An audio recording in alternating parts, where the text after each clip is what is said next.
वामे यस्य स्थिता राधा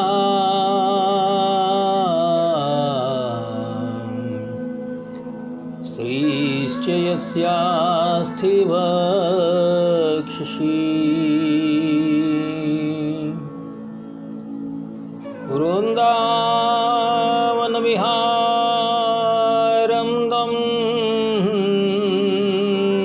श्रीकृष्णं हृदि चिन्तये।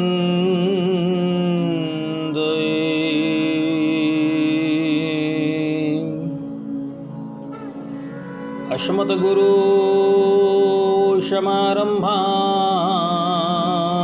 नाथयामोऽनुमध्यमाम् लक्ष्मीवल्लभपर्यन्तां वन्दे गुरुपरम्परां वन्दे गुरुपरम्परां।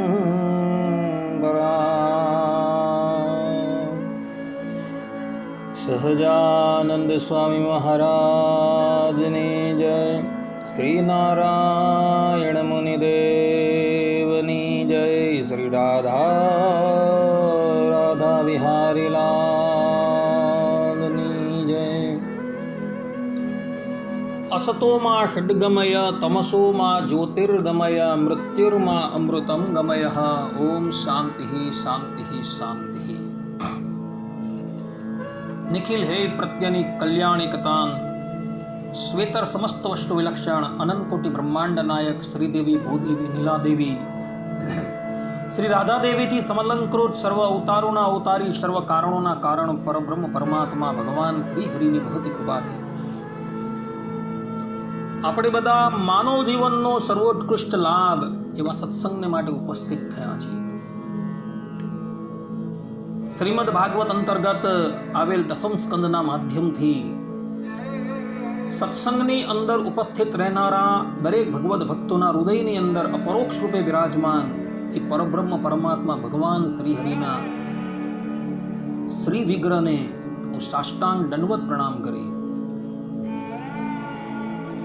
આજની આ દસમ સ્કંદની કથાનો શુભારંભ કરું છું। ભક્તો, બ્રહ્માજી ક્ષીરસાગરના તટની ઉપર જાય છે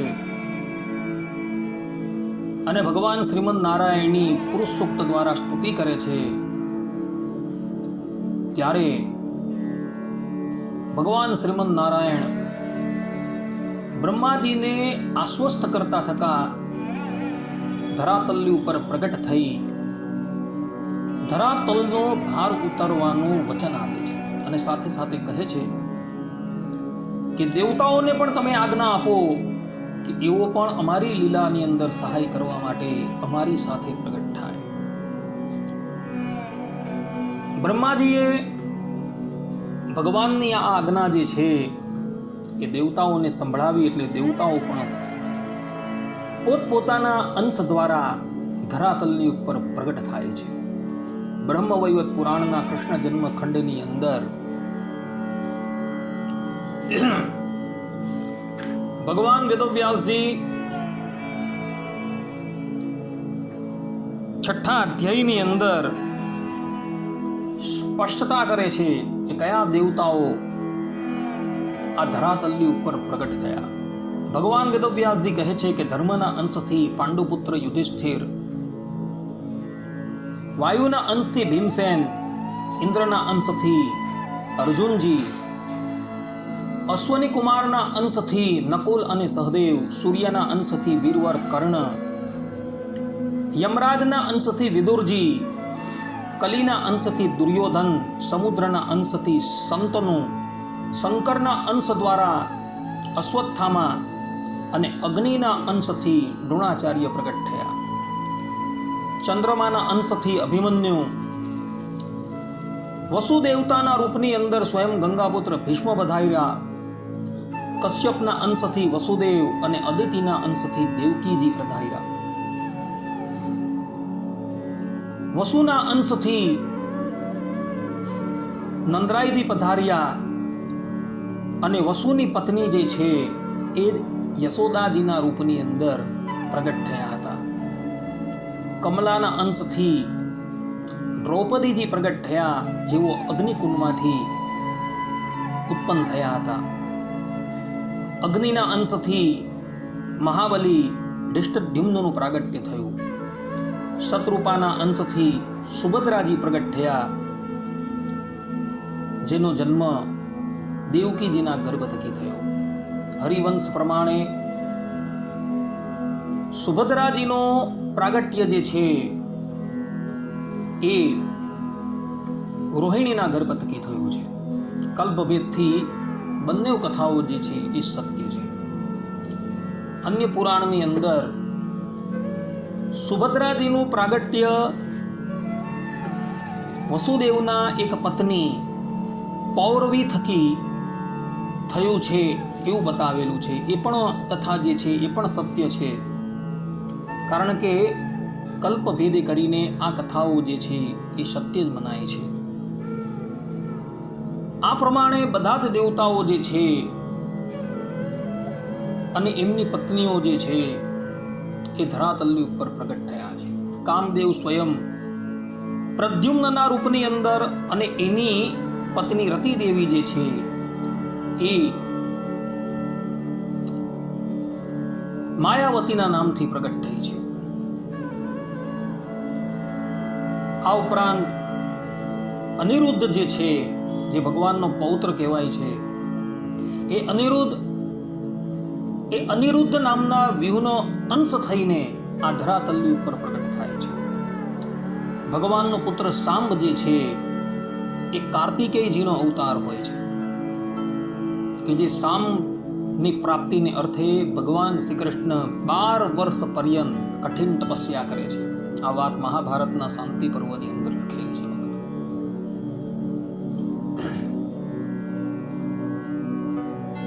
આ પ્રમાણે દેવતાઓ જે છે એ ધરાતલની ઉપર મનુષ્ય લોકની અંદર મનુષ્ય રૂપ ધારણ કરીને પ્રગટ થયા છે.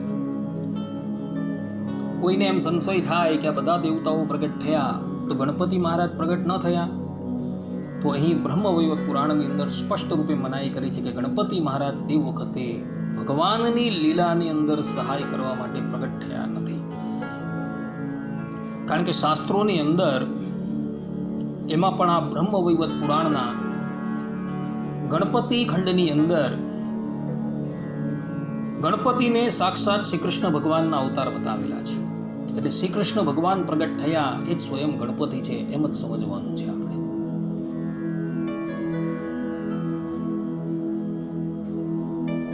જાંબુવતી જે ભગવાનના પત્ની હતા, એ જાંબુવતી સાક્ષાત પાર્વતીજીનો અવતાર છે.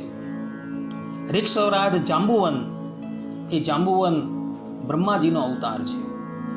આ પ્રમાણે બધા જ દેવતાઓ જે છે એ પોતાના અંશથી ધરાતલની ઉપર પ્રગટ થયા છે. ઉગ્રસેન પુત્ર કંસે એક પછી એક દેવકીજીના 6 પુત્રોની હત્યા કરી દીધી છે. દેવકીજીના 7મા ગર્ભની અંદર સાક્ષાત ભગવાન શંકરસણજી પધાર્યા છે. શ્રીમદ ભાગવતના 10મ સ્કંદના 2ય અધ્યાયના 5મા શ્લોકની અંદર ભગવાન વેદવ્યાસજી પોતે લખે છે, સપ્તમો વૈષ્ણવમ ધામ યમનંતમ પ્રચક્ષતે ગર્ભો બભૂવ દેવક્યા હર્ષ શોક વિવર્ધન. અર્થાત દેવકીજીના 7મા ગર્ભમાં ભગવાનના અંશરૂપ ભગવાનનું જે વૈષ્ણવ ધામ જે છે એ ધામ, જેને અનંત તરીકે પણ કહેવામાં આવે છે, એ પધાર્યું છે.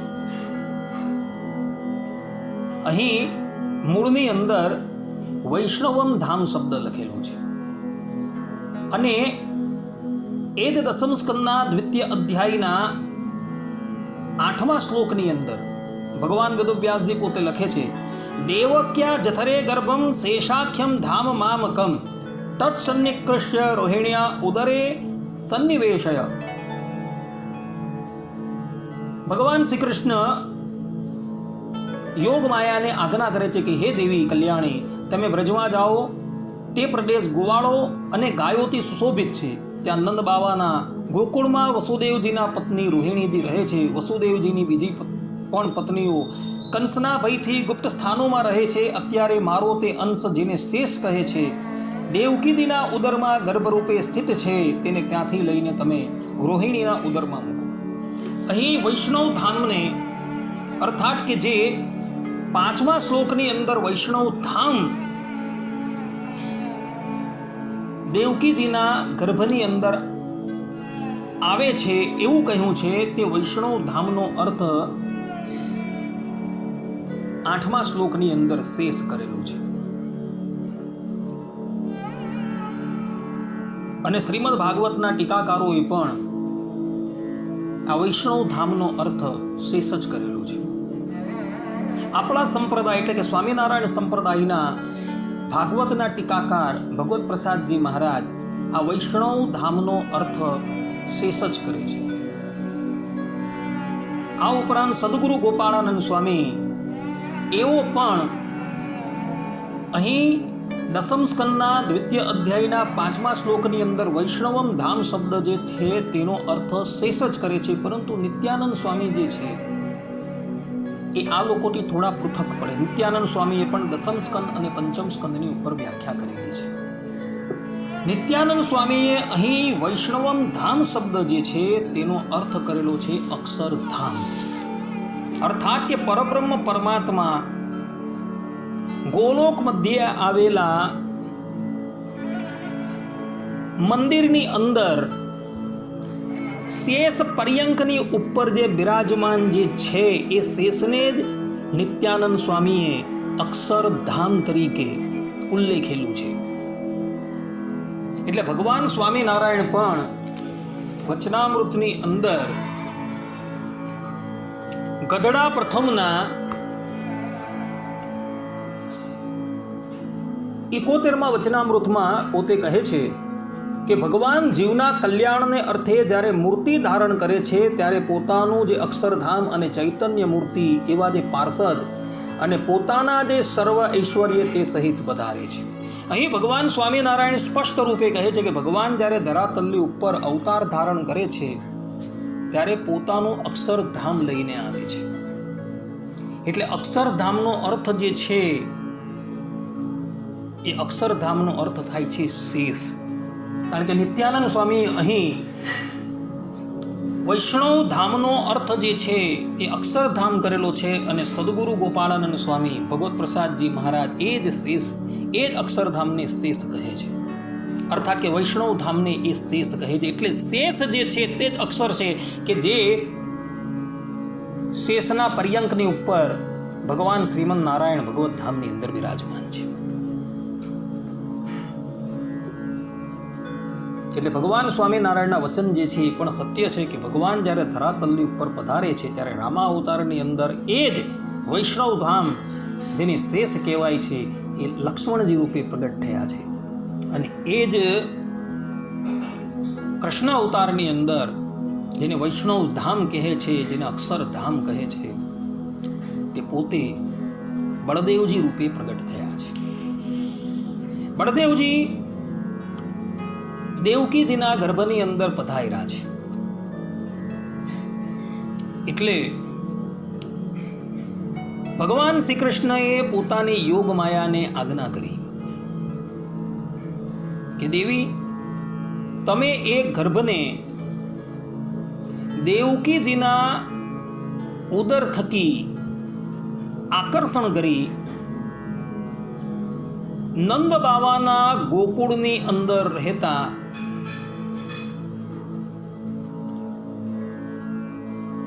વસુદેવજીના પત્ની જે છે એના ગર્ભની અંદર સ્થાપિત કરી દો. અર્થાત કે રોહિણીજીના ગર્ભની અંદર સ્થાપિત કરી દો. અને યોગ માયાએ ભગવાન શ્રી કૃષ્ણની આજ્ઞા શિરોધાર્ય કરી અને એ ગર્ભ જે છે, જે ગર્ભ દેવકીજીના ગર્ભની અંદર હતો, એને કાઢી રોહિણીજીના ગર્ભની અંદર એને મૂકી દીધો. અને આ પ્રમાણે આકર્ષણ કરવાથી બળદેવજીનું એક નામ પડી ગયું શંકર્ષણ. આ બાજુ કંસને ખબર પડે છે કે દેવકીનો ગર્ભ જે છે, અર્થાત કે 7મો ગર્ભ જે છે એ સ્રવી ગયો છે. હવે કંસ વિચારવા લાગ્યો કે હવેનો જે ગર્ભ આવશે એ જ મારી મૃત્યુનું કારણ છે. એટલે એણે દેવકી અને વસુદેવ જે કારાગૃહની અંદર વાસ કરીને રહેતા હતા ત્યાં સજ્જડ ચોકી પહેરો જે છે એ મૂકી દીધો કે કોઈ પણ વ્યક્તિ દેવકી કે વસુદેવને મળી પણ ન શકે.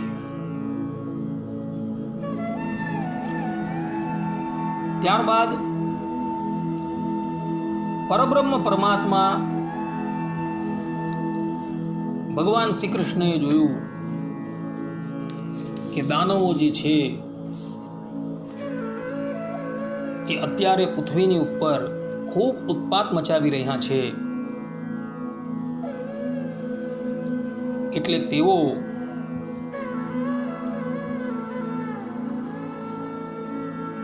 વસુદેવજીના મનની અંદર પ્રવેશા અને મન દ્વારા એમના હૃદયની અંદર આવીને સ્થિત થઈ ગયા. અર્થાત કે પરબ્રહ્મ પરમાત્મા જે છે એ વસુદેવજીના મનની અંદર આવીને બિરાજમાન થઈ ગયા છે. એ વખતે ભગવાનના તેજને ધારણ કરવાને લીધે વસુદેવજી સૂર્ય જેવા તેજસ્વી થઈ ગયા હતા. એમનું તેજ એટલું બધું વ્યાપી ગયું કે કોઈ સામાન્ય કે કોઈ વિશિષ્ટ વ્યક્તિ જે છે એ એની સામે દ્રષ્ટિ કરીને જોવા પણ સમર્થ થતું ન હતું. તે પછી દિશા જેમ ચંદ્રને ધારણ કરે છે તેમ શ્રી વસુદેવજીએ સારી રીતે હૃદયમાં પધરાવેલા અચ્યુત અખંડિત અંશ અને સર્વના આત્મ સ્વરૂપ કે જે જગતનું મંગળ કરનારા છે તેમને દેવકીજીના ઉદરની અંદર પધરાવી દીધા. અહીં જે શબ્દો જે છે ને એ શબ્દો ખાસ ધ્યાન આપવા જેવા છે. ભગવાન વેદવ્યાસજી સ્પષ્ટ રૂપે અહીં કહે છે કે ત્યાર પછી દિશા જેમ ચંદ્રને ધારણ કરે તેમ શ્રી વસુદેવજીએ સારી રીતે હૃદયમાં પધરાવેલા અચ્યુત અખંડિત અંશ અને સર્વના આત્મારૂપ કે જે જગતનું મંગળ કરનારા છે તેમને દેવકી દેવીએ ધારણ કર્યા.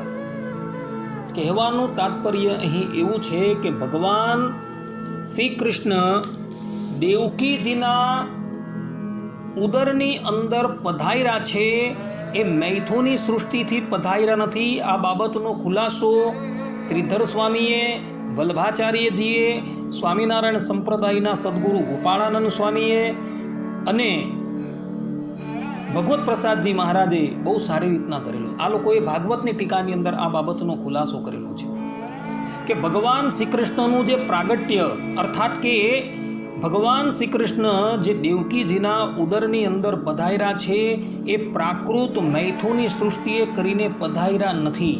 એ વૈધિ દીક્ષા દ્વારા દેવકીજીના ઉદરની અંદર પધાર્યા છે. વૈધિ દીક્ષા એટલે શું? વૈધિ દીક્ષા એટલે ગુરુ જે પ્રમાણે પોતાની અંદર જ્ઞાન હોય તે ગુરુ પોતાનું જ્ઞાન જે છે એ સંકલ્પ માત્રથી શિષ્યના મનની અંદર સમાહિત કરી દે, પધરાવી દે, એને વૈધિ દીક્ષા કહેવામાં આવે. અહીં પણ વસુદેવજીએ દેવકીજીની સન્મુખ જોયું છે અને જોવા માત્રથી વસુદેવજીના હૃદયની અંદર જે પરબ્રહ્મ પરમાત્મા બિરાજમાન હતા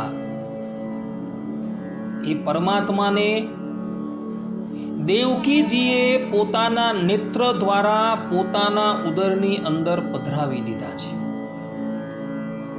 આ પ્રમાણેની જે ક્રિયા કહેવાય તેને વૈધિ દીક્ષા કહેવાય. એક સામાન્ય દ્રષ્ટાંત આપો. શ્રીમદ ભાગવતના રચયિતા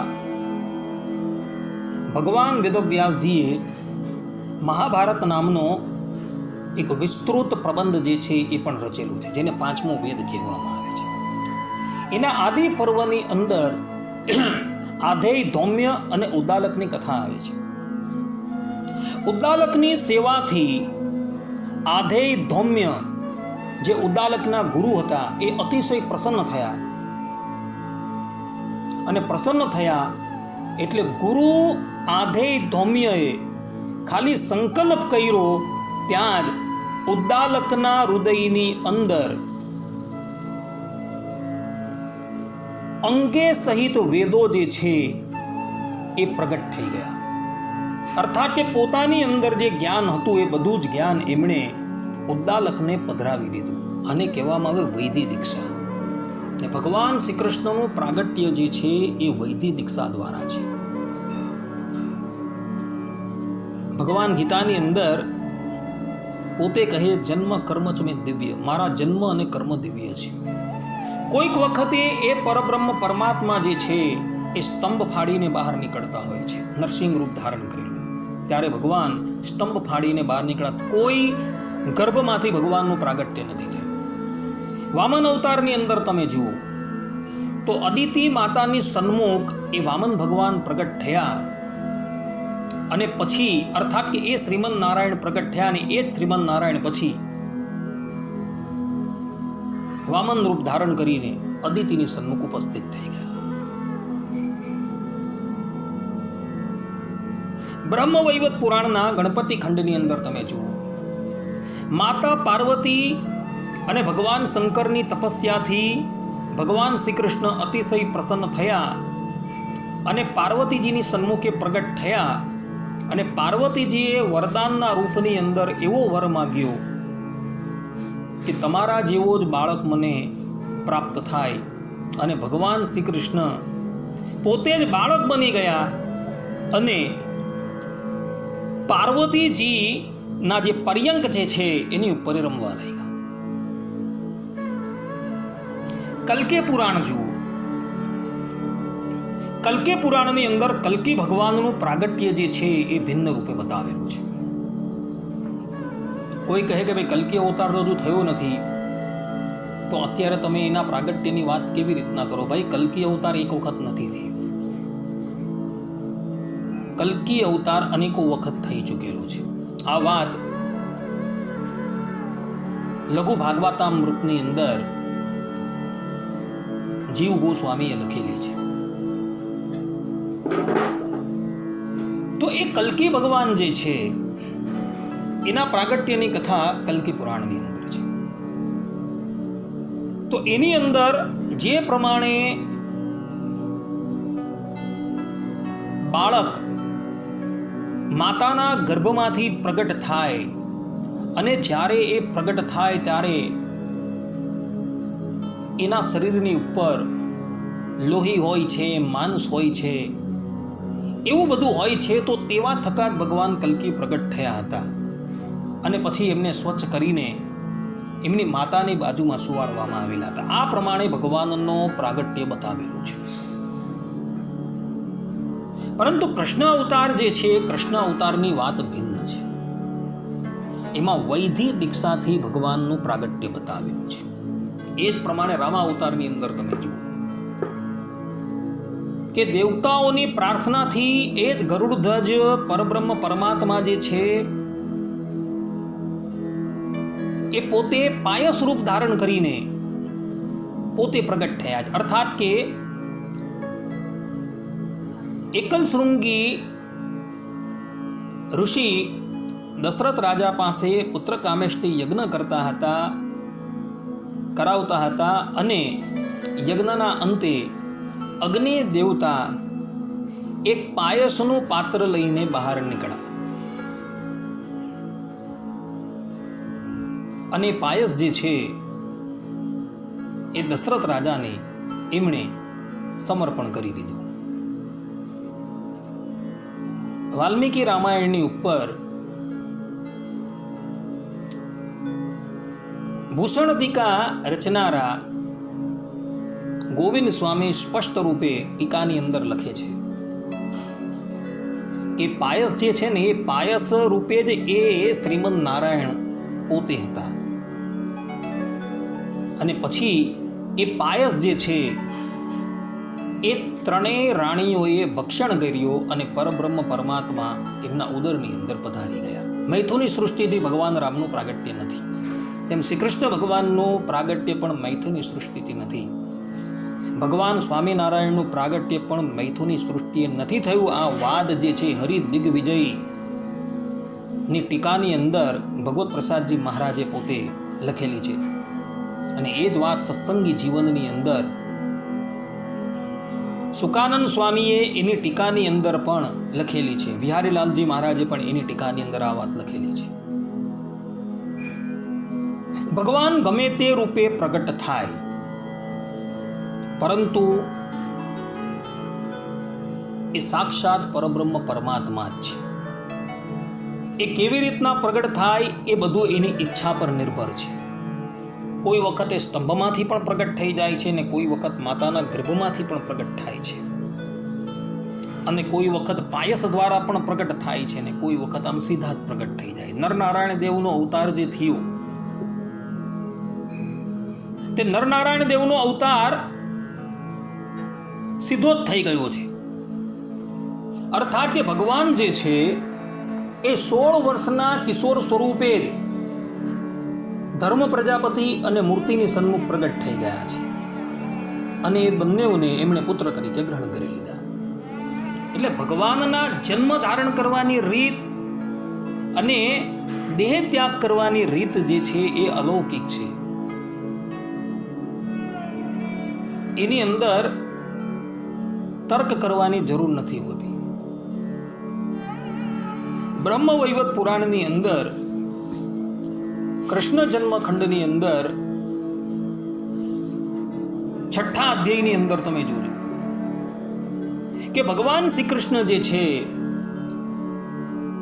અને જગતજનની માતા રાધાજી એ જ્યારે ભૂતલની ઉપર પ્રગટ થવા માટે તૈયાર થયા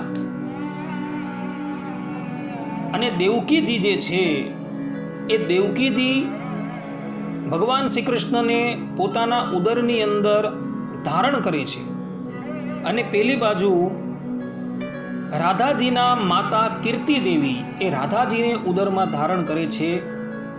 ત્યારે એ બંને જણાને એમ જ લાગતું હતું કે અમારા પેટની અંદર બાળક છે. પરંતુ બ્રહ્મ વૈવત પુરાણની અંદર કૃષ્ણ જન્મ ખંડના 6ઠા અધ્યાયની અંદર ભગવાન વેદવ્યાસજી સ્પષ્ટતા કરે છે કે ભગવાન ગર્ભની અંદર આવ્યા જ નથી, ને માતા રાધા પણ જે છે એ ગર્ભની અંદર આવ્યા જ નથી.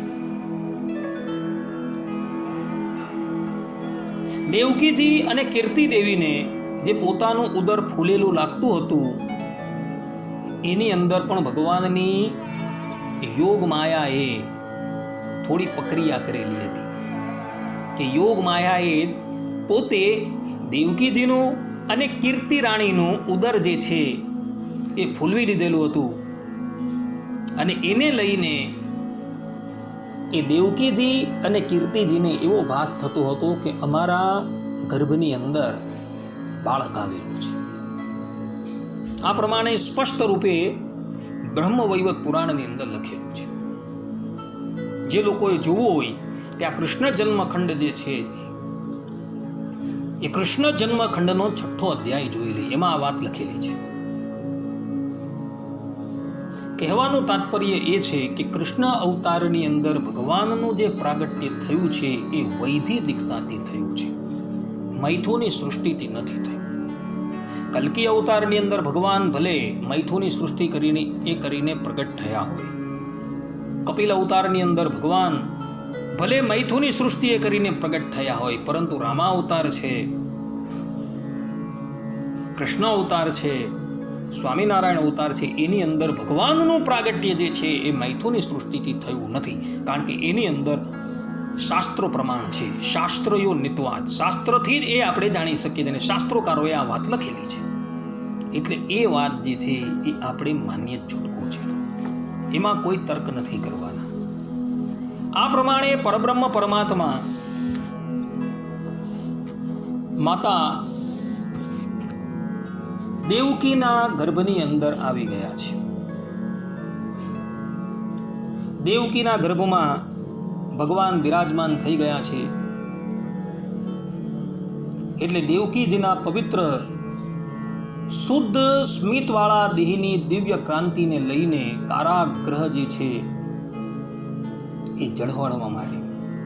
કંસને પણ ખબર પડી ગઈ છે કે મારો જે કાળ જે છે એ કાળ આવીને દેવકીના ગર્ભની અંદર વાસ કરે છે. ભગવાન શ્રીમદ નારાયણ દેવકીજીના ઉદરમાં આવ્યા એટલે ત્રિભુવનના ભવ બ્રહ્માદિક દેવતાઓ જે છે એ દિવ્ય રૂપે કારાગરની અંદર પ્રગટ થાય છે. અને કારાગરની અંદર પ્રગટ થઈને ગર્ભમાં આવેલા એ પરબ્રહ્મ પરમાત્માની સ્તુતિ કરતા દેવતાઓ પોતે કહે છે, સત્યવ્રતમ સત્ય પરમ ત્રિસત્યમ સત્યસ્ય યોનિમ નિહિતમ ચ સત્યે સત્યસ સત્યમૃત સત્ય નેત્રમ સત્યાત્મકમ ત્વામ શરણમ પ્રપન્નઃ. અર્થાત કે હે પ્રભુ, આપ સત્ય સંકલ્પ છો, સત્ય જ આપની પ્રાપ્તિનું શ્રેષ્ઠ સાધન છે. સૃષ્ટિના પૂર્વે, પ્રલય પછી અને સંસારની સ્થિતિના સમયે આ ત્રણેય અવસ્થામાં પણ આપ જ સત્ય છો. પૃથ્વી, જલ, તેજ, વાયુ અને આકાશ, આ પાંચ દ્રશ્યમાન સત્યોના આપ જ કારણ છો અને તેમના અંતર્યામી રૂપે રહેલા પણ આપ જ છો. આપ દ્રશ્યમાન જગતના પરમાર્થ સ્વરૂપ છો. આપ જ મધુરવાણી અને સમદર્શનના પ્રવર્તક છો. ભગવાન, આપ તો બસ સત્ય સ્વરૂપ જ છો. અમે બધા આપને શરણે આવ્યા છીએ. ભક્તો, ભગવાનનું એક નામ સત્ય પણ છે. વિષ્ણુ સહસ્ત્ર નામની અંદર તમે જોજો, ભગવાનનું એક નામ આવે છે સત્ય. શ્રીમદ ભાગવતના પ્રથમ સ્કંદના પ્રથમ અધ્યાયના પ્રથમ શ્લોકની અંદર જ ભગવાન વેદવ્યાસજી સત્યમ પરમ ધીમહિ આ પ્રમાણે કહે છે કે સત્યરૂપ હું ભગવાનનું ધ્યાન કરું છું. હવે આ પ્રમાણે જે સત્ય શબ્દ જે છે એ સત્ય શબ્દ જે ભગવાન વેદવ્યાસજીએ પ્રયોગ કરેલો છે તેને લઈને કેટલાક ભાગવતના કથાકારોનું કહેવું એવું છે કે અહીં ભગવાન વેદવ્યાસજીએ સત્ય શબ્દ યોજીને એવું પ્રતિપાદન કરેલું છે કે ભાઈ અહીં સત્ય તરીકે કેવલ શ્રી કૃષ્ણનું જ પ્રતિપાદન થાય છે એવું નથી. ભગવાન શંકરનું પણ પ્રતિપાદન થઈ શકે છે, ગણપતિનું પણ પ્રતિપાદન થઈ શકે છે, વિભિન્ન દેવતાઓનું પણ પ્રતિપાદન થઈ શકે છે. અને એક મહાત્માએ તો આ પ્રથમ સ્કંદના પ્રથમ અધ્યાયના પ્રથમ શ્લોકની જે વ્યાખ્યા છે, જન્માદ્યસ્ય યતોન્વયાદિ તરતઃ ચાર્થેષ્વ વિઘ્નેશ્વરા, એ શ્લોકની 108 પ્રમાણે વ્યાખ્યા કરેલી છે. સોલા ભાગવત વિદ્યાપીઠથી એ વ્યાખ્યા છપાઈને પ્રસિદ્ધ પણ થયેલી છે. એમાં 108 પ્રકારે એમણે આ સત્ય શબ્દ જે છે તેનો અર્થ ઘટાવેલો છે. એટલે કેટલાક લોકો એવું કહે છે કે ભાગવત ગ્રંથ જે છે એ કેવલ શ્રી કૃષ્ણ માટે નથી એવું કહે છે, પરંતુ એ લોકોની બધી જ વાત જે છે એ ભૂલ ભરેલી છે. એ લોકોનું કહેવું જે છે એ ભ્રાંતોનું કહેવું છે. કારણ કે અહીં દેવતાઓની સ્તુતિની અંદર તમે જુઓ, દેવતાઓએ ગર્ભની અંદર આવેલા શ્રી કૃષ્ણને માટે સત્ય શબ્દનો પ્રયોગ કરેલો છે.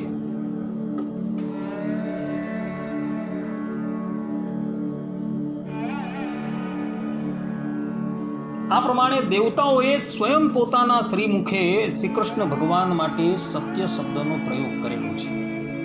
મહાપ્રભુજી વલ્ભાચાર્યજીએ શ્રીમદ ભાગવતની સુબોધિનીજી ટીકાની અંદર સ્પષ્ટ રૂપે ગોપાલ પૂર્વતાપનીય ઉપનિષદનું પ્રમાણ આપીને કહેલું છે કે સત્ય તરીકે કેવલ ને કેવલ શ્રી કૃષ્ણ ભગવાનનું જ પ્રતિપાદન થયું છે. અને આ ભાગવત ગ્રંથ જે છે એ કેવલ ને કેવલ શ્રી કૃષ્ણ પર જ છે. કારણ કે સત્ય તરીકે ગોપાલ તાપનીય ઉપનિષદની અંદર ભગવાન શ્રી કૃષ્ણને કહ્યા છે, તે જ પ્રમાણે કૃષ્ણ દ્વૈપાયને અહીંયા શ્રીમદ ભાગવતની અંદર પણ સત્ય તરીકે કેવલ ને કેવલ શ્રી કૃષ્ણ ભગવાનને જ કહ્યા છે. ઇતર કોઈ દેવી દેવતાઓને એણે કહ્યા નથી. ને આ ભાગવત ગ્રંથ જે છે કેવલ ને કેવલ શ્રી કૃષ્ણનું જ પ્રતિપાદન કરે છે, બીજા કોઈનું પ્રતિપાદન કરતું નથી. તે જગ્યાએ સ્તુતિ ભાગની અંદર ભલે વિભિન્ન દેવતાઓની સ્તુતિ થયેલી છે, પરંતુ એના અંતર્યામી તરીકે એ શ્રી કૃષ્ણ ભગવાન જ રહ્યા હોવાથી શરીરી ભાવથી એ શ્રી કૃષ્ણ ભગવાનની ત્યાં સ્તુતિ છે, બીજા કોઈની પણ સ્તુતિ નથી.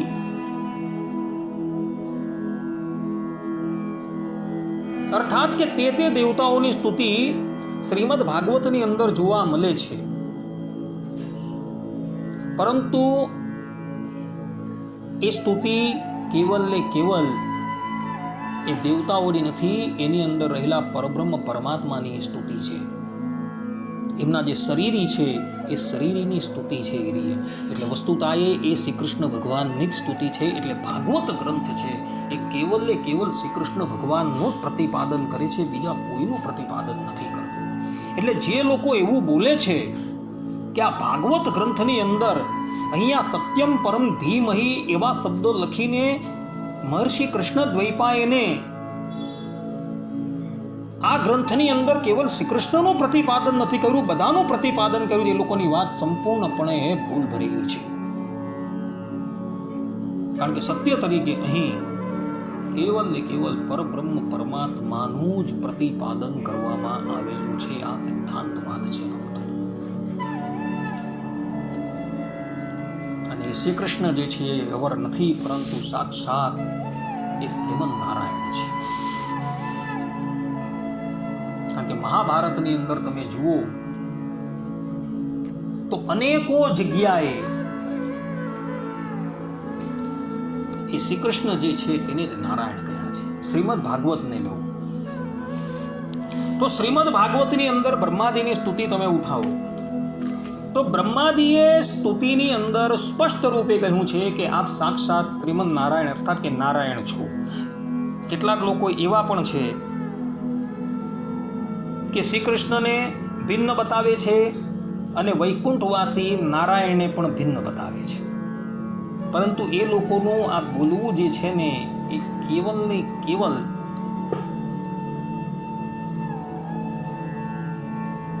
વાચાળ જેવું જ છે.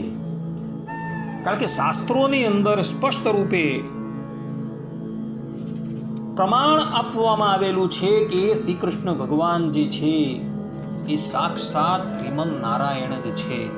અને સમય આવ્યો ત્યારે એ જ શ્રી કૃષ્ણ ભગવાને પોતામાંથી ચતુર્ભુજ રૂપ પણ પ્રગટ કરેલું હતું. દેવકીજીની સન્મુખ એ ભગવાન શ્રી કૃષ્ણ ચતુર્ભુજ રૂપે જ પ્રગટ થયા હતા. આ ઉપરાંત જરાસંઘની કેદની અંદર રહેલા રાજાઓને દર્શન આપવા માટે પણ એ ચતુર્ભુજ રૂપે જ શ્રી કૃષ્ણ ગયા હતા. લક્ષ્મીજી જ્યારે ભગવાન શ્રી કૃષ્ણની વ્યંગ ભરેલી વાણી સાંભળી જ્યારે મૂર્છા ખાઈને ધડી પડ્યા ત્યારે એ શ્રી કૃષ્ણ ભગવાન જ ચતુર્ભુજ થઈ ગયા હતા.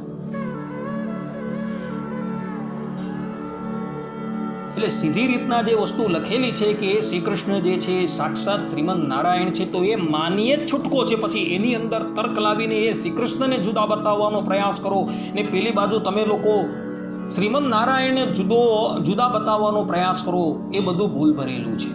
શ્રીમદ ભાગવતના ચતુર્થ સ્કંધની અંદર પ્રથમ અધ્યાયની અંદર જ શ્રી કૃષ્ણ ભગવાનને બદ્રીપતિ નારાયણ મુનિના અવતાર કહ્યા છે અને અર્જુનજીને નરના અવતાર કહ્યા છે.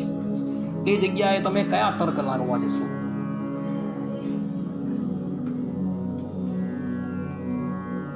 ત્યાં સ્પષ્ટ રૂપે ભગવાન કૃષ્ણ દ્વૈપાયન કહે છે કે જે આદિ સતયુગની અંદર ધર્મ પ્રજાપતિ અને મૂર્તિ દેવી થકી પ્રગટ થનારા નર અને નારાયણ જે છે, એ દ્વાપર અને કલીની સંધિની અંદર કુરુકુલની અંદર એ જે નર હતા એ અર્જુન રૂપે પ્રગટ થયા અને એ જે નારાયણ હતા તે યદુકુલની અંદર શ્રી કૃષ્ણ રૂપે પ્રગટ થયા. બેઠું જ લખેલું છે એની અંદર. તો લોકો ત્યાં પણ તર્ક કરવા જાય છે બધા કે નહીં આ નરનારાયણ છે ને એ આ નહીં, એ નરનારાયણ અને આ શ્રી કૃષ્ણ એ બંને ભિન્ન છે. ત્યાં એ ભિન્નતા બતાવવા જાય છે. તો એ લોકોના એ વાદ જે છે એને હું પ્રણામ કરું છું. તમારો વાદ ભાઈ તમારી સાથે ભાગવતકાર જે કહે છે એ આપણે અહીં જોવાનું છે. આ તરફ ભગવાનના પ્રાગટ્યનો કાળ જે છે એ સમીપ આવે છે. મધ્યરાત્રિનો સમય છે. શ્રાવણવદી અષ્ટમીનો દિવસ છે. મંદ સુગંધિત શીતળ એવો વાયુ જે છે એ વાવા લાગે છે. રામા અવતારની અંદર વાયુ દેવતાને સેવાનો લાભ મળેલો ન હતો, કારણ કે ત્યાં વાયુપુત્ર હનુમાનજી મહારાજ એ સેવા કરતા હતા. પરંતુ કૃષ્ણ લીલામાં તો પ્રત્યક્ષ વાયુદેવ પધારવાના છે. શ્રી કૃષ્ણ ભગવાન ગાયો લઈને વૃંદાવન જ્યારે પધારશે ત્યારે એ ભગવાનને હું સહેજ પણ ગરમી થવા ન દેવા એમ વિચારી વાયુદેવ આનંદની અંદર મંદ મંદ રીતે વહેવા લાગ્યા. આજે સંતોના મન જે છે એ શાંત અને પ્રશાંત થઈ ગયા છે. આકાશની અંદર મેઘો ગર્જના કરવા લાગે છે, કારણ કે ભગવાન શ્રીમદ નારાયણ હવે આ બ્રહ્માંડની અંદર પધારવાના છે. એમના સ્વાગતની અંદર કંઈક તો કરવું પડે ને. તો મેઘો જે છે એ ધીરે ધીરે ગર્જના કરે છે.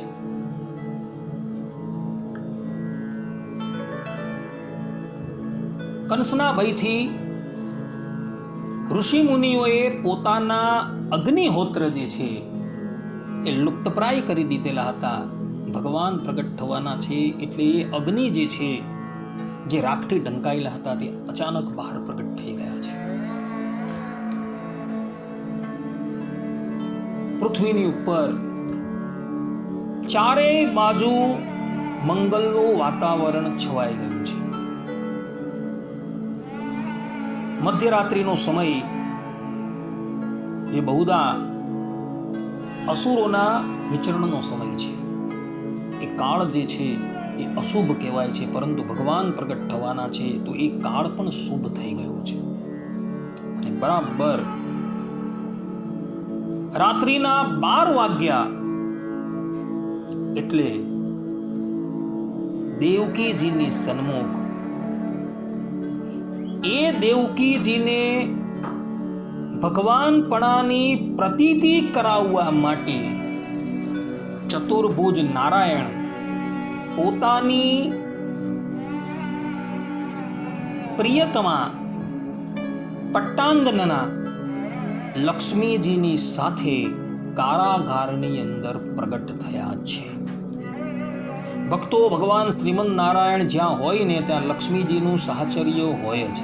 ભગવત પ્રસાદજી મહારાજ જે આ સ્વામિનારાયણ સંપ્રદાયના ટીકાકાર છે, એમણે ભગવાનના પ્રાગટ્યની ટીકાની અંદર સ્પષ્ટ રૂપે લખેલું છે કે શ્રીમન નારાયણ એકાકી પ્રગટ નથી થયા, પરંતુ લક્ષ્મીજીની સાથે પ્રગટ થયા છે. કારણ કે લક્ષ્મીજી પણ આ ભૂતલની ઉપર ભગવાન શ્રીમન નારાયણની લીલાઓની અંદર એમને સહાય કરવા માટે પ્રગટ થવાના છે. એટલે લક્ષ્મીજીની સાથે શ્રીમન નારાયણજી છે એ પ્રગટ થયા છે.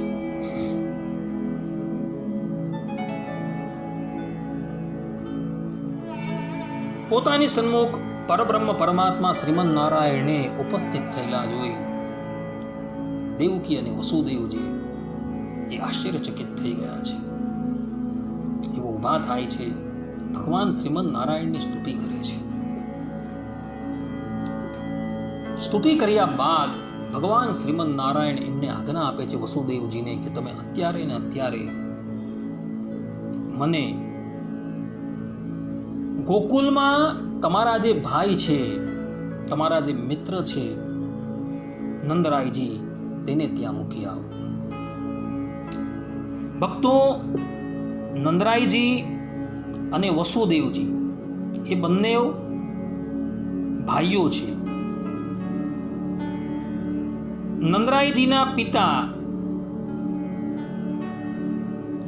અને વસુદેવજીના પિતા સુરસેન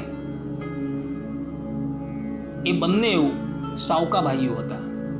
નંદરાયજીના પિતાનું નામ પર્જન્ય અને વસુદેવજીના પિતાનું નામ સુરસેન. સુરસેન અને પર્જન્યના પિતા એક. એટલે નંદરાયજીના દાદા જે હતા એમને 2 લગ્ન કરેલા. એમાં એક વૈશ્ય કન્યા સાથે જે લગ્ન કરેલા હતા તેના થકી પર્જન્ય પ્રગટ થયા હતા અને એના થયા નંદરાય.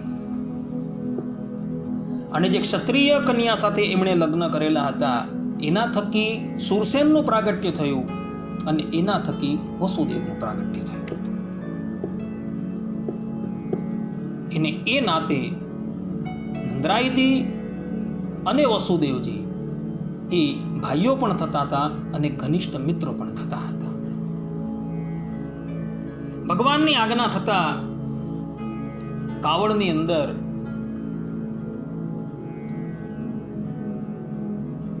પોતાનું મૂળભૂત રૂપ ત્યાગ કરીને બાળક બની ગયેલા શ્રીમન નારાયણને વસુદેવજી કાવડમાં પધરાવે છે, અર્થાત કે ટોપલામાં પધરાવે છે. અને જ્યાં ટોપલાની અંદર ભગવાનને પધરાવે છે તો ભગવાનની કૃપાથી વસુદેવજીના હાથની અંદર જે મોટી મોટી બેડીઓ લાગેલી હતી એ બધી જ બેડી જે છે એ ખુલી ગઈ છે. અને વસુદેવજી એ બાળકને લઈને કારાગારની બહાર નીકળે છે. ભગવાન પ્રગટ થયા એટલે ભગવાનની યોગ માયાએ એવી લીલા કરી કે કારાગારનો પહેરો ભરતા બધા જ કંસના સેવકો જે છે એ ગાઢ નિદ્રાની અંદર લીન થઈ ગયા છે.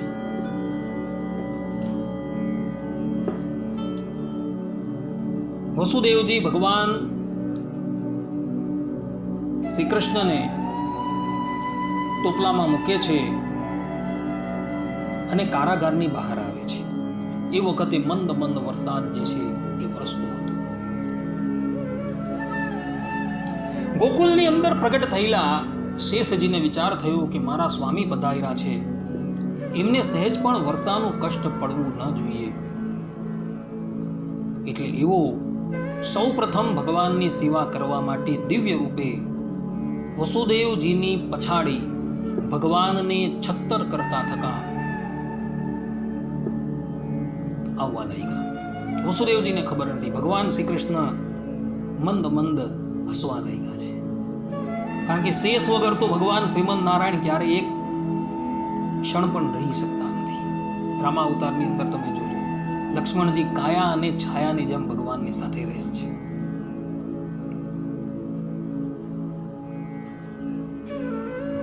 વસુદેવજી ચાલતા ચાલતા યમુના કિનારે આવ્યા છે. ગોકુલ ગામ જે છે એ યમુનાની પેલે પાર છે. આ વખતે યમુનાની અંદર વરસાદની ઋતુ હોવાથી પૂર આવેલું છે. રાત્રિનો સમય છે, બધા નિદ્રાની અંદર ગરકાવ થઈ ગયા છે. યોગ માયાએ એવો તો પ્રભાવ પાડ્યો છે કે બધા જ લોકો નિદ્રાની અંદર ગરકાવ થઈ ગયા છે. વસુદેવજી નદીની અંદર પ્રવેશે છે, પરંતુ ધીરે ધીરે અગાડી વધે છે. યમુનામાં પૂર આવેલું હોવાથી વસુદેવજી જે છે એ ધીરે ધીરે અંદર ડૂબવા લાગ્યા. ભગવાનની આજ્ઞા થતા અને ભગવાને પોતાનો ચરણ જે છે એ પેલી ટોપલીમાંથી બહાર કાઢ્યો, એટલે યમુનાજી સહેજ ઉછળા અને ભગવાનના ચરણારવિંદરને સ્પર્શ કરી એક બાજુ હટી ગયા. અર્થાત કે યમુનાજીનું પૂર જે છે એ ઓસરી ગયું અને નંદરાઈજીના ભાઈ વસુદેવજી ધીરે ધીરે યમુના પાર કરીને સામે કિનારે જાય છે. સામે કિનારે આવીને જુએ તો સંપૂર્ણ ગોકુળ ગામ જે છે એ નિદ્રાની અંદર ગરકાવ થઈ ગયું છે. ચારે બાજુ નીરવ શાંતિ છે. વસુદેવજી ચાલતા ચાલતા નંદ ભવનમાં આવે છે. નંદ ભવનના દ્વાર જે છે એ પણ ખુલી ગયા હોય છે. નંદ ભવનમાં યશોદાજી જે કક્ષની અંદર સૂતેલા હોય છે ત્યાં આવે છે. તે વખતે યશોદાજીના ગર્ભ થકી એક બાળકી પ્રગટ થયેલી હોય છે. કારણ કે ભગવાન શ્રી કૃષ્ણએ પોતાની યોગ માયાને પણ આજ્ઞા કરી હતી કે મારા પ્રાગટ્યની સાથે તારે પણ નંદરાયજીના ઘરે તારી એક કલાથી પ્રગટ થવાનું છે. જગતની અંદર જે પ્રમાણે મારી પ્રતિષ્ઠા થશે તે જ પ્રમાણે તારી પણ વિભિન્ન નામથી પ્રતિષ્ઠા થશે. દુર્ગા છે, ચંડિકા છે, કાલી છે, વિભિન્ન નામથી તું ઓળખાશે. લોકો તારું પૂજન કરશે અને તું એની બધી જ કામનાઓ જે છે એ પૂર્ણ કરશે. અને એ જ જે યોગ માયા જે છે એ જ યશોદાજીના ઘરે પ્રગટ થયા હતા. એ વખતે પ્રસવની પીડા એટલી બધી થઈ હતી જેથી કરીને યશોદાજીને શ્રમ એટલો બધો થયો હતો, એટલે મૂર્છા ખાઈને પલંગ પર સૂતેલા હતા. વસુદેવજી ત્યાં પધારે છે, પોતાના બાળક શ્રી કૃષ્ણને ત્યાં સુવડાવી દે છે અને યોગ માયા જે છે એને પોતે ગ્રહણ કરી લે છે અને એને લઈને પુનઃ એ મથુરા આવે છે. મથુરાની અંદર જેવા આવ્યા એવા પાછા જ નંદરાયજી બેડીની અંદર જકડાઈ જાય છે, કારણ કે માયાને લઈને આવ્યા છે. માયાપતિ જે નિર્બંધ છે એ જેવા પ્રગટ થયા એટલે બેડીઓ બધી ખુલી ગઈ, પરંતુ જે બી માયાને લઈને આવ્યા એટલે બેડી પાછી જેમ હતી તેમ થઈ ગઈ. યોગ માયા આવી એટલે જોર જોરથી રડવા લાગી. માયાએ પોતાનો પ્રભાવ બતાવ્યો છે.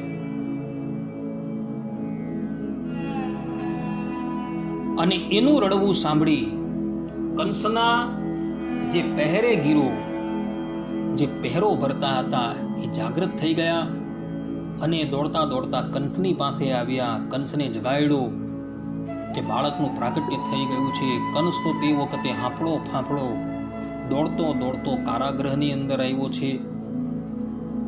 માથા પર મુગટ પણ ધારણ નથી કર્યો એણે, ઉપરનું વસ્ત્ર પણ એનું નીકળી ગયું છે, પગમાં ચંપલ પણ નથી પહેર્યા, હાથમાં ખડગ લઈને એ દોડતો દોડતો કારાગૃહની અંદર આવ્યો કે મારું મૃત્યુ જેના થકી થવાનું છે એ આવીને ઉપસ્થિત થઈ ગયો છે.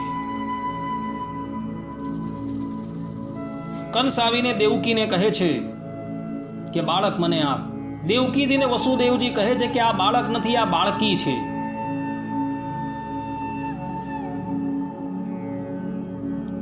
દેવકીજી ઘણી વિનંતી કરે છે કે એક બાળકી છેલ્લી બચી છે, એને તો તું રહેવા દે. કંસ છે એ માનતો નથી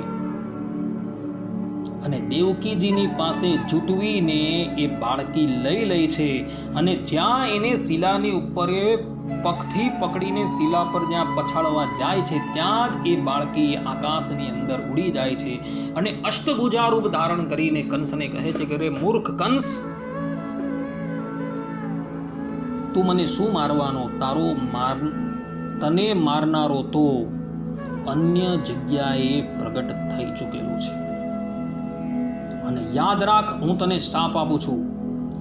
જે પ્રમાણે તેમને પગથી પકડીને પૃથ્વી પર પછાડી છે, તારો શત્રુ પણ તને પગથી પકડીને પૃથ્વીની ઉપર પછાડશે. આ વાત ભક્તો હરિવંશ પુરાણની અંદર લખેલી છે. આ પ્રમાણે અષ્ટભુજા રૂપ ધારણ કરનારા દુર્ગા દેવીએ કંસને શાપ આપેલો હતો અને એ શાપ ફલીભૂત ત્યારે થયો કે જ્યારે ભગવાન કંસનો વધ કરવા માટે એની રંગશાળાની અંદર પધારે છે અને તે વખતે ભગવાન પણ કંસને પગથી પકડીને નીચે પટકે છે. કારણ કે યોગ માયાએ એને શાપ આપેલો હતો. હરિવંશની અંદર આ વાત લખેલી છે. અને ત્યારબાદ આ યોગ માયા જે છે એ ધરાતલની ઉપર વિભિન્ન જગ્યાએ વિરાજમાન થઈ જાય છે અને એનું મુખ્ય સ્થાનક જે છે એ વિંધ્યાચલ પર્વત હોય છે. વિંધ્યાચલ પર્વતની ઉપર આજે પણ એ દુર્ગાદેવી જે છે એ પોતે બિરાજમાન છે. અને તમે જો કદાચ વિંધ્યાચલ જાઓ તો વિંધ્યાચલની અંદર જઈને જોજો, એ દુર્ગાદેવી જે છે એ દુર્ગાદેવીના પગની અંદર આજે પણ કંસે એને પગથી પકડીને જે પછાડેલી, તો કંસના પંજાના નિશાન એ દુર્ગાદેવીના ચરણની અંદર આજે પણ જોવા મળે છે. આજે પણ છે એ મૂર્તિની અંદર એ કંસના હાથના ચિહ્ન જે છે એ જોવા મળે છે એની અંદર. વિંધ્યાચલ પર્વતની ઉપર અત્યારે તો આપણાથી જવાય એવું નથી, કારણ કે એ લોકો બધા માંસ અને મદિરાનો ભોગ ધરાવે છે, એટલે આપણે તો જવું શક્ય નથી બનતું ત્યાં. પરંતુ જે પણ કોઈ વ્યક્તિ ત્યાં જાય તો આ વાત જરૂર જોજો. દેવી યોગ માયા તામસ નથી, એ સાત્વિક છે. પરંતુ આ દુષ્ટ લોકો જે છે એ પોતાની જીવહા ઇન્દ્રિયોને તૃપ્ત કરવા માટે દેવીને નિમિત્ત બનાવી દેવીને માંસ અને મદિરા જે છે તેનો ભોગ ધરાવે છે. અને દેવીની પ્રસાદી જે છે એ અતિશય શ્રેષ્ઠ છે. એ પ્રમાણેનું મહાત્મય ગાયને એ દારૂ અને માંસના સેવન પર અત્યારે એ લોકો તૈયાર થાય છે. આ વાત સંપૂર્ણપણે ગલત છે ભક્તો.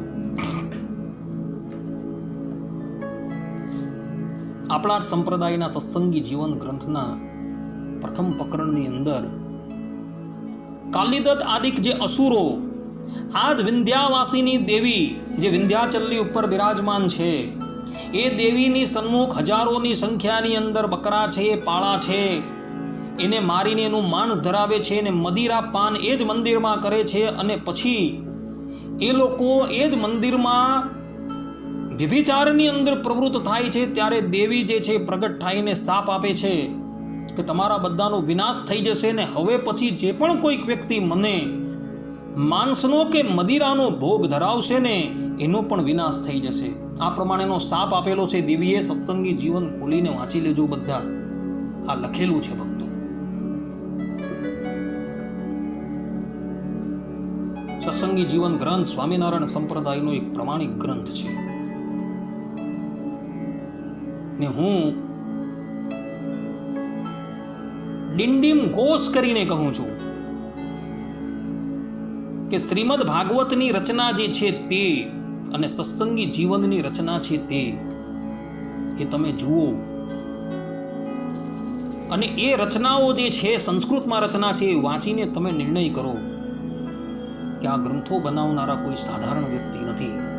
કારણ કે શ્રીમદ ભાગવત તો સાક્ષાત ભગવાન કૃષ્ણ દ્વૈપાયને બનાવેલું. જ્યારે સત્સંગી જીવન જે છે એ કૃષ્ણ દ્વૈપાયનના મિત્ર મૈત્રેયજીના અવતાર એવા સતાનંદ સ્વામીની કૃતિ છે.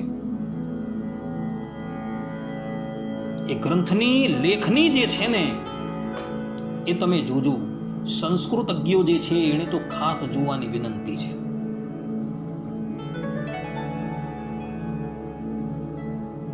આવી કૃતિ છે ને એ શાયદ તમને જોવા નહીં મળશે. રામાયણ છે, શ્રીમદ ભાગવત છે અને આ સત્સંગી જીવનમ ગ્રંથ છે. એની લેખની તમે જોજો કેવી અદ્ભુત છે. આ પ્રમાણે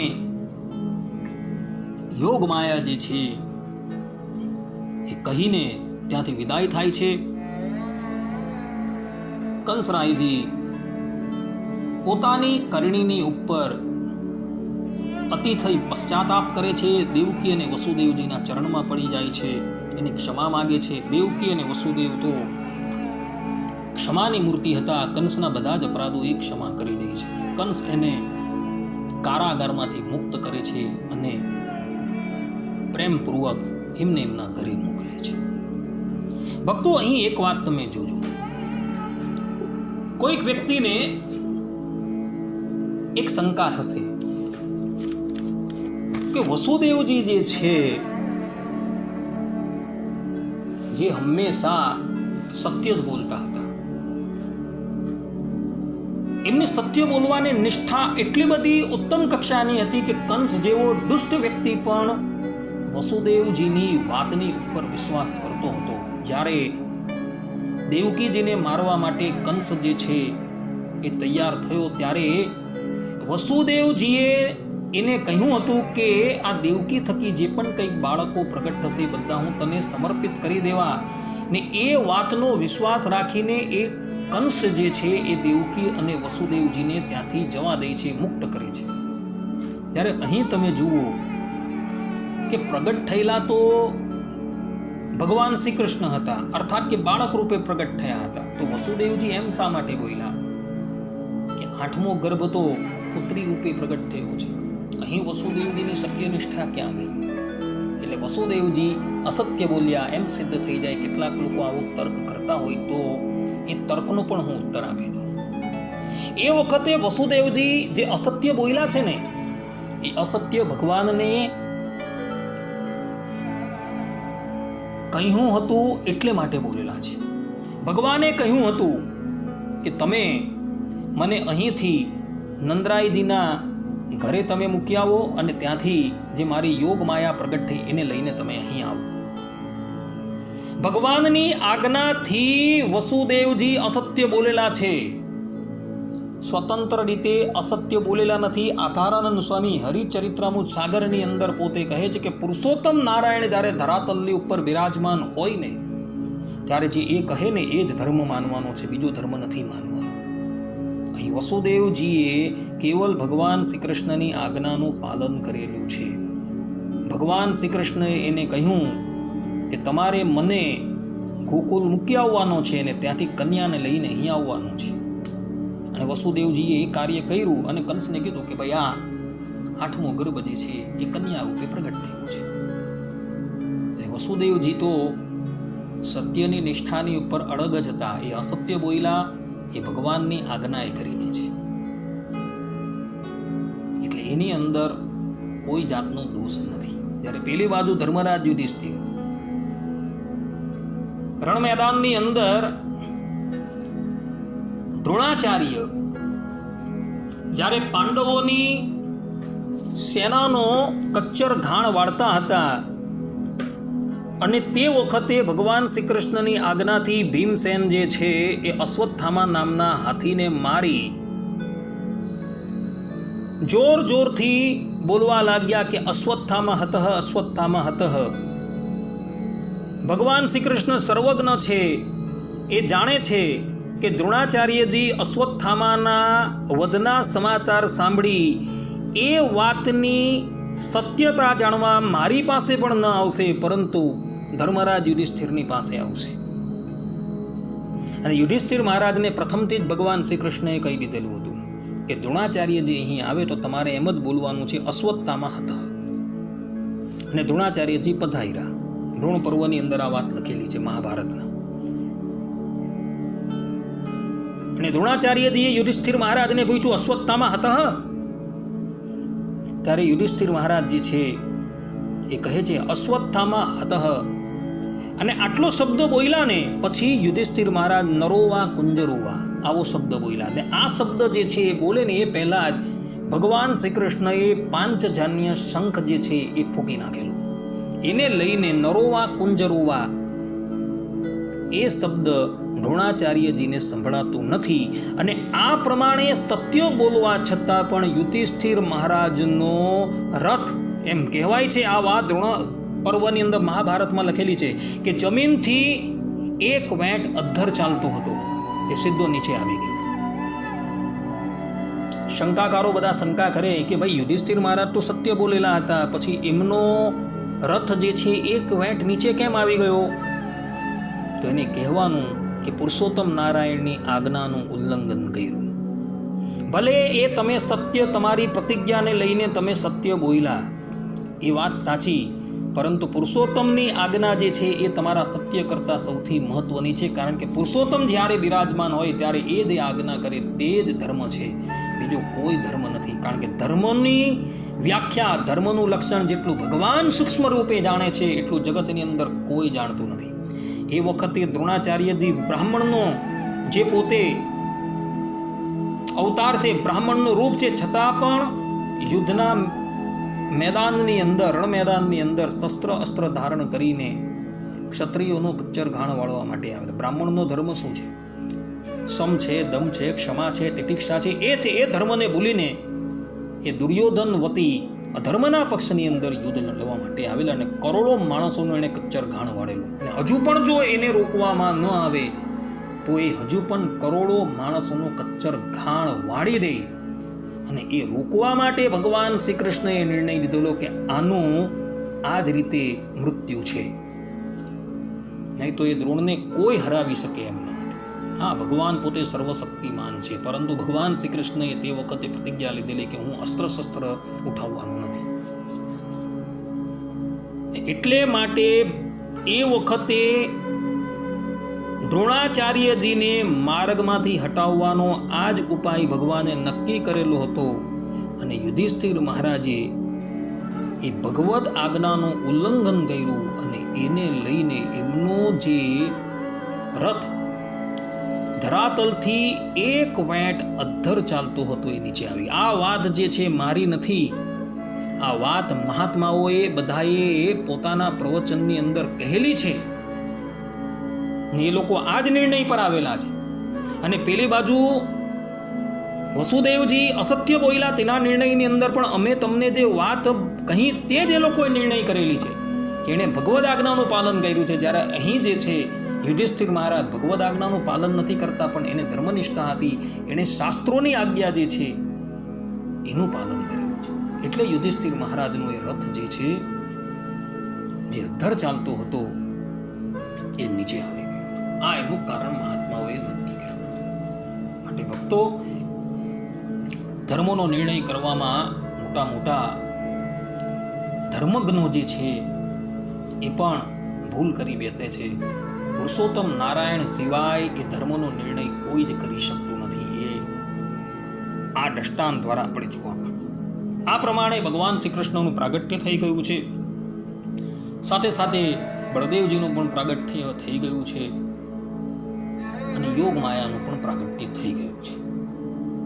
અહીં સમયનો અભાવ હોવાથી આ કથાને હું અહીં વિરામ આપું છું. હવે પછીની કથાની અંદર આપણે ભગવાન શ્રી કૃષ્ણના પ્રાગટ્યની વાત કરશું, પૂતનાના વધની વાત કરશું, સટ્ટાસુરના વધની વાત કરશું, એના પૂર્વજન્મની વાત કરશું, વગેરે વગેરે બાબતો જે છે એ હવે પછીના પ્રવચનની અંદર આપણે નિહાળશું. ત્યાં લગીન બધા જ ભગવત ભક્તોને હેતપૂર્વક જય સ્વામિનારાયણ. સર્વે સંતો નિરામય, સર્વે સુખિનો ભવંતુ, સર્વે